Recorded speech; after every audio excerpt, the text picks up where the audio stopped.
नमस्कार। आज हम केमिकल लोचा यूट्यूब चैनल के माध्यम से आपको पॉलिटी के अंतर्गत जो भारतीय संविधान है, उसके आर्टिकल नंबर 25 से लेकर 35 तक के बारे में बताएँगे। तो आर्टिकल 25, 26, 27 और 28 ये चारों धर्म की स्वतंत्रता का अधिकार के अंतर्गत आते हैं। धर्म की स्वतंत्रता मतलब जैसा कि हम जानते हैं, हमारा भारत देश एक धर्मनिरपेक्ष राष्ट्र है, तो सबका अपना-अपना धर्म मानने का अधिकार होता है। तो वही है हमारा आर्टिकल 25 कि अंतरात्मा के मतलब हमें जो धर्म चाहिए, हम उसे अपना सकते हैं और उसका प्रचार कर सकते हैं। अंतरात्मा की स्वतंत्रता और धर्म के स्वतंत्र पेशे, अभ्यास और प्रचार का अधिकार।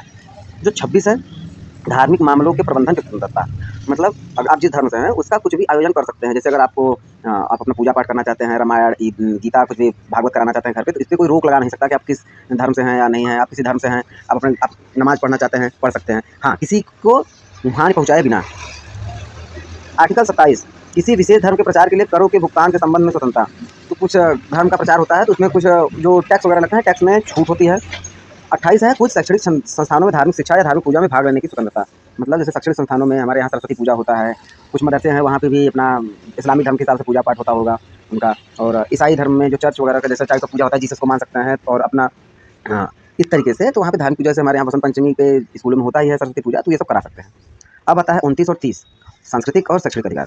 तो 29 में है अल्पसंख्यक। जैसे अल्पसंख्यक अर्थात यहाँ पर अल्पसंख्यक की बात है, जो ईसाई हैं और मुस्लिम हैं और सिख हैं, इन सब के जो हित हैं, उनका संरक्षण होना चाहिए।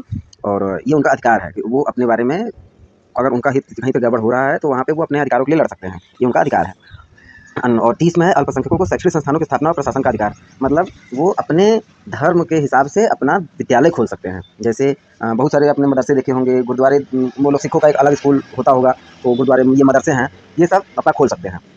अब आता है 31, जो कि 31 में हमारा निरस्त हो चुका था, क्योंकि इसमें संपत्ति का अधिकार था, तो वो निरस्त हो गया है।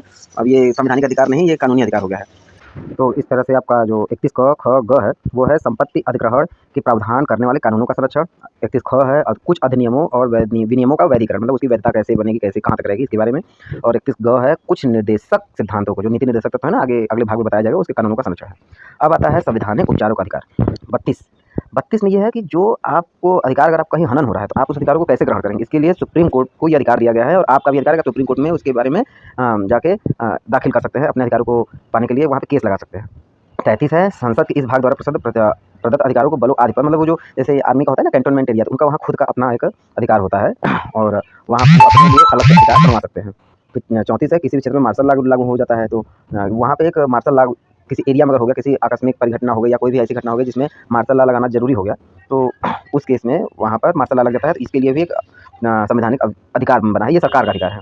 और 35 है इस भाग के प्रावधानों को प्रभावी बनाने के लिए विधान। ये प्रावधान जो हैं, ये कैसे बनेंगे, तो कहाँ पर ये कैसे रहेंगे, इसके बारे में बताया गया है कि ये कैसे और ज़्यादा प्रभावी हो जाएँगे। तो आज की क्लास आपको कैसी लगी, हमें कमेंट करके ज़रूर बताएँ। धन्यवाद।